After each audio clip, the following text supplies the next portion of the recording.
दोस्तों हम लेकर आ चुके हैं आप लोगों के लिए 20 मिनट में शाम की 50 ताज़ा और बड़ी खबरें बताएंगे। दोस्तों आखिरकार कैसे जो है यहाँ पर हमास ने इजराइल के ड्रोन और आपको बता दें 2 हेलीकॉप्टर को कर दिया नष्ट। अब तक का सबसे बड़ा इजराइल के ऊपर हुआ ये धमाका। आपको बताएंगे कैसे प्रधानमंत्री नरेंद्र मोदी के राहुल गांधी ने लिए मजे।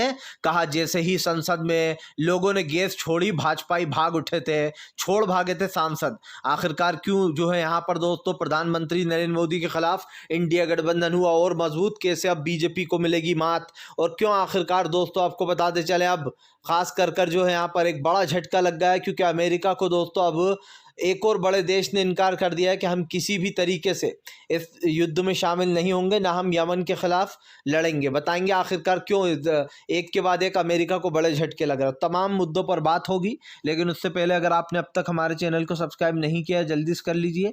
पास में एक घंटी आएगी, इसको भी दबाइए ताकि हर वीडियो की अपडेट आपको मिल पाए। दरअसल दोस्तों आपको बताते चले अब तक का जो है यहाँ पर अमेरिका को सबसे बड़ा झटका लग गया। जी हाँ, दरअसल आपको बताते चले दोस्तों अब ऑस्ट्रेलिया ने भी हाथ खड़े कर दिए, कहा हम हूती विद्रोहियों के खिलाफ नहीं लड़ेंगे। दरअसल दोस्तों अमेरिका जो है गुट बना रहा है और शिपों को बुलवा रहा है कि फिलहाल हूती विद्रोहियों से निपटने के लिए बाकायदा एक पैनल बनाया जा रहा है, एक गुट बनाया जा रहा है जिसमें कई देश शामिल है। लेकिन आपको बताते चलें एक के बाद एक बड़े देश मना करते चले जा रहा है। अब आपको बता दें ऑस्ट्रेलिया ने भी हाथ खड़े कर दिए हैं। ऑस्ट्रेलिया का कहना है कि हम जो है यहाँ पर हूती के खिलाफ हमारा जहाज़ नहीं भेजेंगे, ना हमें हूतियों से लड़ना है। इसमें आपको बता दें अब ये अब तक का सबसे बड़ा झटका लगा है। प्रधानमंत्री नरेंद्र मोदी और बीजेपी के राहुल गांधी ने लिए मज़े, बोले जब हमला हुआ तो सबसे पहले भाजपा ही भाग गए संसद छोड़कर। दरअसल दोस्तों जो लोग सुरक्षा की बात करते हैं, जो लोग संसद में खड़े होकर छाती ठोक के कहते हैं अरे क्या बात करते हैं, हम अपनी जान तक दे देंगे देश के लिए, वो लोग दोस्तों सबसे पहले भाग खड़े हुए। क्योंकि जाहिर सी बात है बोलने में क्या जाता है, बोलने में तो अभी हम भी कहते हैं हम जाकर जो है वहां पर खड़े हो जाएंगे, अपनी जान दे देंगे देश के लिए। लेकिन दोस्तों जब वक्त आता है तो लोग अपनी जान बचाने के लिए भाग जाते हैं, और हमारे देश के फौजी वहीं खड़े रहते हैं, डटे रहते हैं, मौत से नहीं डरते। वो होते हैं दोस्तों असली योद्धा। लेकिन जितने भी नेता जो बड़ी बड़ी बातें करते हैं कि कुछ भी हो जाए हम तो अपनी जान दे देंगे, इंक्लूडिंग गृह मंत्री अमित शाह, जब ऐसा मौका आए तो गृह मंत्री अमित शाह सबसे पहले भागेंगे। दोस्तों आपको बताते चलें सीधे राहुल गांधी ने मजे लेते हुए कहा कि जब संसद में सुरक्षा चूक हुई तो सबसे पहले भाजपा ही संसद छोड़ के भाग निकले, और राहुल गांधी दोस्तों वहां डटे खड़े रहे, हिले तक नहीं। राहुल गांधी ये भी नहीं सोचा कि कुछ हो सकता है, राहुल वहीं पर खड़े देख रहे थे कि आखिरकार ये हो क्या रहा। आपको बताते चले दोस्तों फिलहाल हमास ने किया अब तक का सबसे बड़ा हमला। जी हाँ, आपको बताते चले दोस्तों हमास ने पूरी तरीके से जो है यहाँ पर बेजार कर दिया इजराइल को। और इसका को बताते चलें दरअसल दोस्तों गजा में जो है यहाँ पर कुद्दूस मुजाहिदीन ने आज एक और इजरायली युद्ध ड्रोन को मार गिराया। आपको बताते चले कल एक लड़ाकू ड्रोन को गिराया था, और जो है आज एक और को मार गिराया। और यही नहीं 17 इजरायली ड्रोन और 2 हेलीकॉप्टर अब तक दोस्तों मारे गए हैं।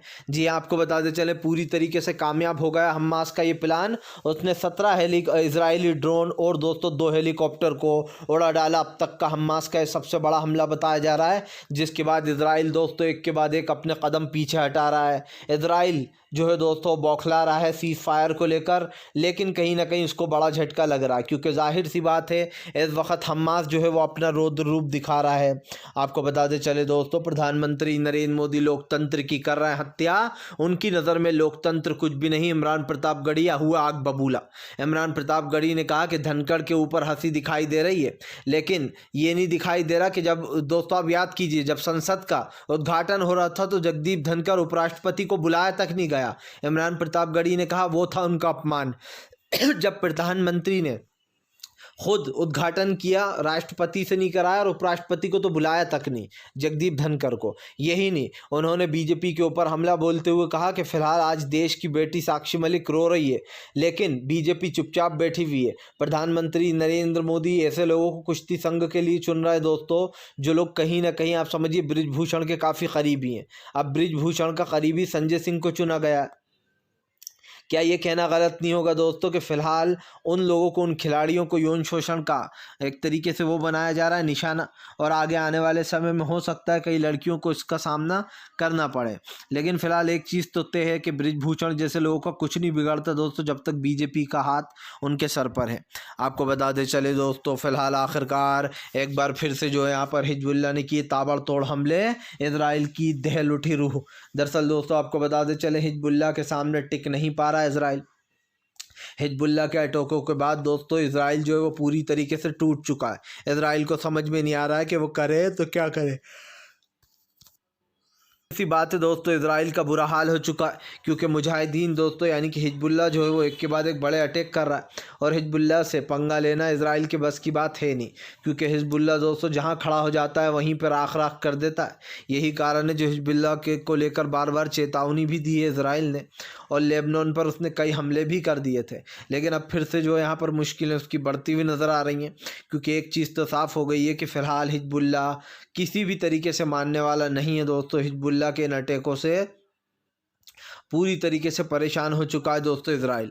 आपको बताते चले दोस्तों, प्रधानमंत्री को अगर देश के लोकतंत्र की चिंता होती तो लोकतंत्र का मजाक नहीं बनता। 150 सांसद बाहर नहीं आते। बीजेपी के ऊपर जमकर गरजते हुए नजर आए दोस्तों संजय रावत। संजय रावत ने कहा कि प्रधानमंत्री ने लोकतंत्र की हत्या कर दी है। उन्होंने कहा कि फिलहाल बीजेपी धीरे धीरे कर लोगों के सारे अधिकारों को नष्ट कर रही है। उन्होंने संजय सिंह ने कहा कि जो लोग जीते हुए एमपीज़ हैं, जो लोग संसद में आते हैं, उनको जनता भेजती है ताकि वो जनता के सवाल पूछ सकें।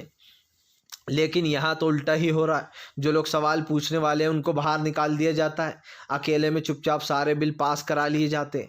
आखिरकार दोस्तों ये किस लोकतंत्र का हिस्सा है? और सवाल सिर्फ ये नहीं है दोस्तों कि ये किस लोकतंत्र का हिस्सा है, सवाल ये भी है कि आज आप जो चीज़ कर रहा हो, ख़ास कर जो रणनीति आप बना रहा हो या फिर जिस मुद्दों पर आप बात कर रहा हो, क्या दोस्तों वो सच में एग्जिस्ट करते हैं? ये मैं इसलिए पूछ रहा हूँ दोस्तों क्योंकि भारतीय जनता पार्टी जिस तरीके के काम कर रही है उसको लेकर एक चीज़ तो साफ़ हो गई है कि फ़िलहाल आने वाले समय में जनता इस चीज़ का जवाब मांगेगी, और दोस्तों बीजेपी के पास इस चीज़ का जवाब नहीं है। आप समझ लीजिए कि ये जो भी चीज़ें हैं ये हमारे सामने हो रही हैं, आप सबको संसद के बाहर निकाल रहा हो, इसका क्या मतलब हुआ? आपको बता दे चले दोस्तों, फिलहाल बीजेपी के ऊपर जमकर गरजते हुए नजर आए अखिलेश यादव। अखिलेश बोले पीडीए ही हराएगा बीजेपी को। पीडीए और इंडिया गठबंधन से बीजेपी डरी हुई है। उन्होंने कहा कि पीडीए और इंडिया गठबंधन हो गया है, और उन्होंने कहा कि आने वाले समय में उत्तर प्रदेश से बीजेपी को बाहर करेंगे हम। ये भी कहा कि फिलहाल हम जो है आने वाले समय में इस गठबंधन को और मजबूत करेंगे। अखिलेश ने कहा कि हमने 80 का नारा जानबूझकर दिया है ताकि हम बीजेपी को सत्ता से बाहर कर सके। सीधी सी बात ये दोस्तों, 80 हराओ का नारा अखिलेश ने उत्तर प्रदेश में दिया। ऐसे में अखिलेश ने साफ कर दिया कि फिलहाल बीजेपी की सरकार जो लगातार दोस्तों इस तरीके की चीज़ें कर रही है उसको सत्ता से बाहर कराया जाएगा। मतलब साफ है दोस्तों कि फिलहाल भारतीय जनता पार्टी को एक बड़ा मुद्दा यहाँ पर देखने को हमें मिल सकता है। लेकिन एक चीज़ तो साफ है कि फिलहाल बीजेपी की जो कारस्तानियाँ हैं वो जनता के सामने आ चुकी हैं और जनता इसको देख भी रही है। इसीलिए कहीं ना कहीं आने वाले समय में बीजेपी का पत्ता राजनीति से तो ऑब्वियसली बात है दोस्तों कट हो जाएगा।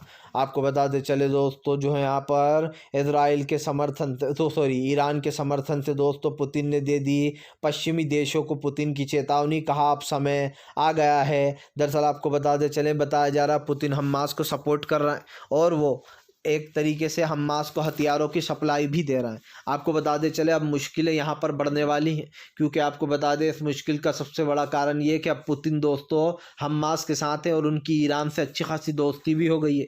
ईरान ने पुतिन को कई ड्रोन भी दिए हैं। बताया जा रहा है कि फिलहाल ईरान और ख़ास करके पुतिन की जब से दोस्ती बढ़ी है, अमेरिका को काफ़ी डर लग रहा है। आपको बता दे चले क्योंकि अमेरिका और पुतिन की पहले ही दुश्मनी है।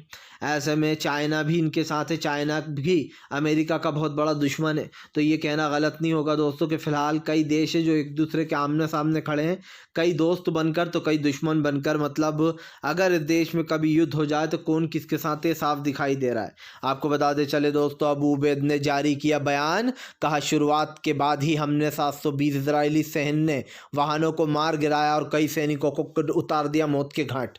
दरअसल आपको बता दे चले, अबू उबैद ने अपना बयान जारी कर दिया जहां पर उन्होंने साफ कहा है कि उन्होंने 720 इजरायली सैन्य वाहनों को उड़ा दिया है।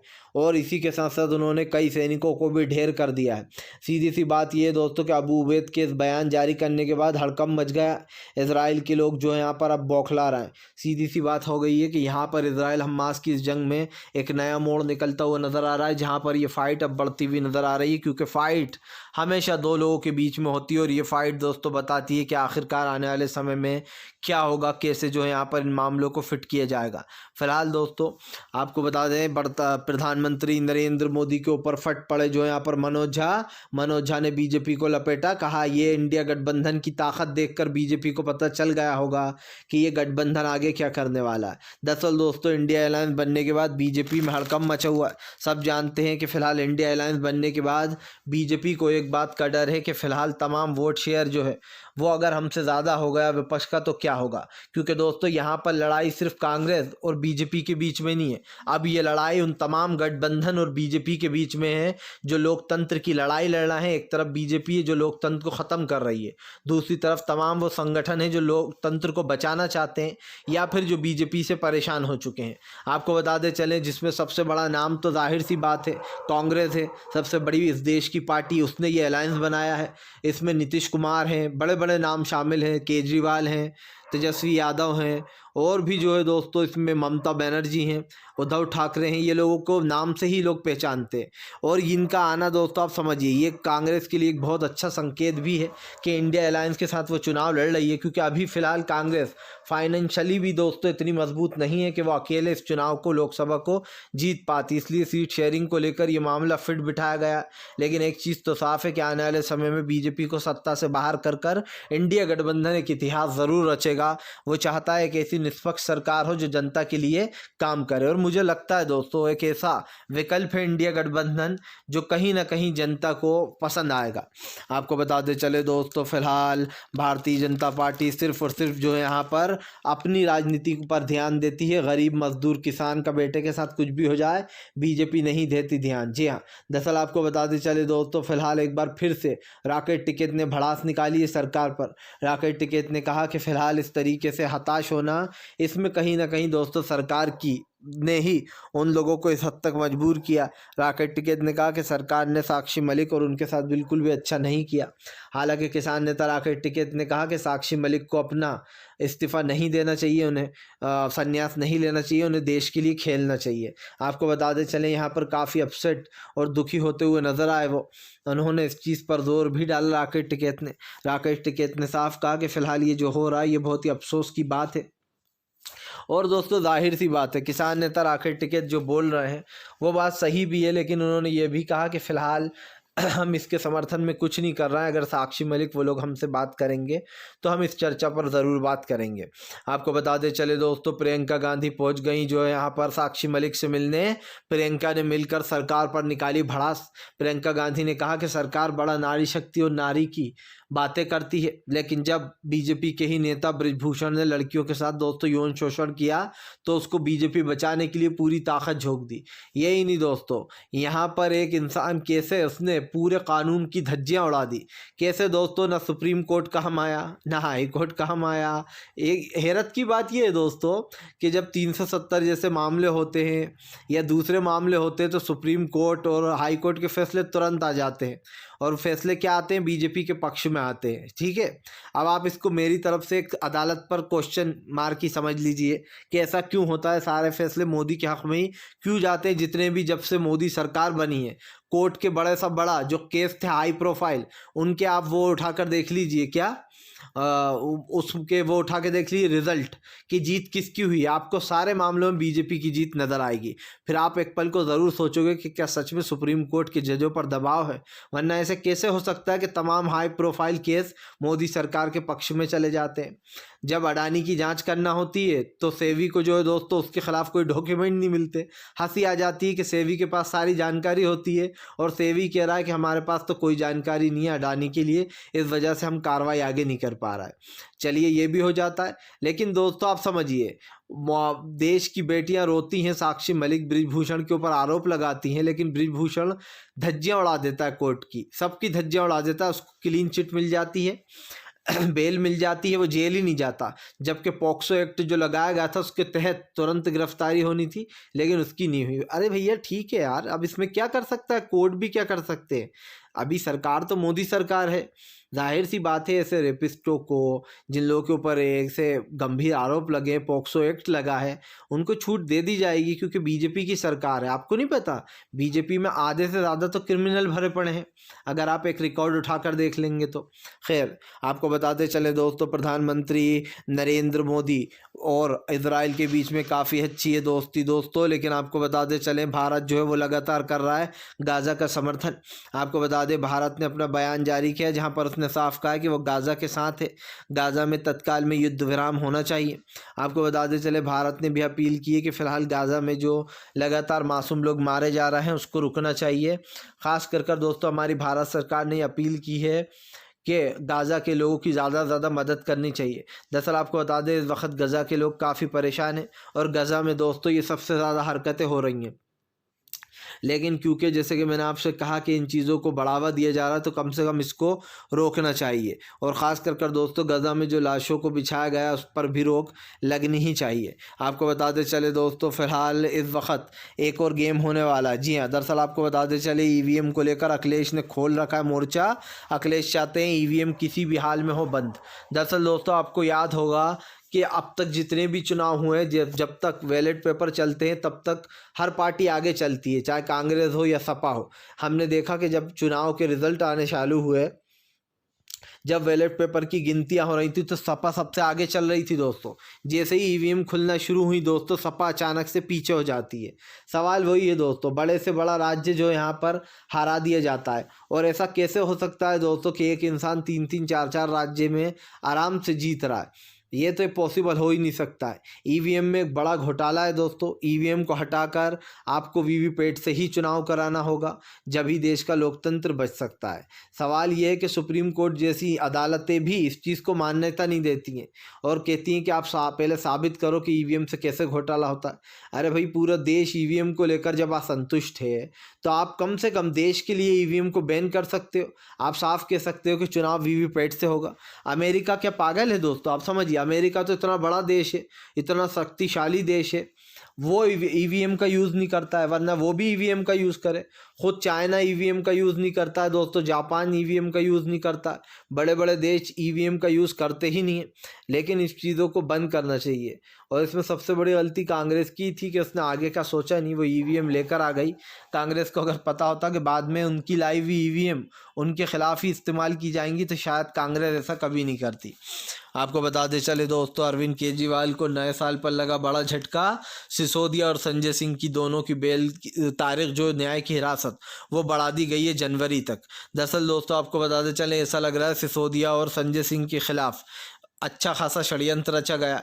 दोनों को किसी न किसी बात पर रोक लिया जाता है और इनकी न्याय की हिरासत बढ़ा दी जाती है। अब कहा जा रहा है कि फ़िलहाल इनके खिलाफ सबूत जुटाने के लिए हमें थोड़ा समय और दीजिए, इनके सबूतों को हमें जुटाना है। आपको बताते चले, इसीलिए उनकी और भी ज़्यादा संजय सिंह की बढ़ा दी गई है बेल की तारीख, और सिसोदिया के साथ भी सेम यही हो रहा है। तो दोस्तों एक चीज़ तो साफ़ हो चुकी है कि अरविंद केजरीवाल के बड़े नेताओं का छूटने का अभी तो कोई भी आसार नज़र नहीं आ रहा है, क्योंकि बीजेपी अच्छे से जानती है दोस्तों कि इंडिया गठबंधन में जो है वो केजरीवाल की एक अहम भूमिका है।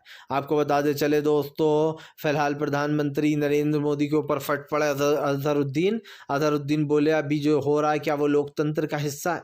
उन्होंने कहा 150 सांसदों को बीजेपी ने बाहर निकाल दिया, और अभी भी बीजेपी को लगता है कि देश में लोकतंत्र है।